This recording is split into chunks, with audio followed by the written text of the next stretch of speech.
আমরা যে রিসোর্টে আছি, এই যে বড় ভাইয়ের রিসোর্টে নিয়ে আসছে আমাদের।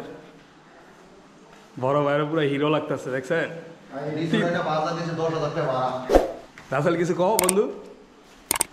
আসসালামু আলাইকুম। আমরা বর্তমানে অবস্থান করতে আছি বান্দরবান থানসিতে, কিন্তু উপরে উঠলে দেখবেন থানসির মানে যে ভিউটা, সকালের ভিউটা কতটা সুন্দর হইতে পারে। রিসোর্টটা খুব ভালো ভালো লাগছে আমাদের কাছে।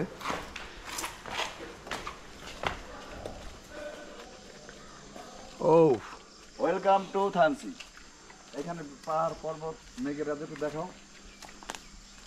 সেই ভিউ রে বন্ধুরে। ও সবার উপরটা এই উপরটা দিয়ে কিন্তু আমরা আসছি, কিন্তু আমরা উপর থেকে যে ভিডিও আমরা এখান থেকে কিন্তু এখান থেকে এই ভিতর দিয়ে এদিক দিয়ে এদিক দিয়ে এদিক দিয়ে নামতে নামতে এই পর্যন্ত আসা হয়েছে আমাদের। আসলে পাহাড়ের মানে বিশেষ করে বান্দরবনের প্রকৃতির সৌন্দর্যটা হয়েছে কি আপনার বর্ষাকালে আর হচ্ছে শীতকালে।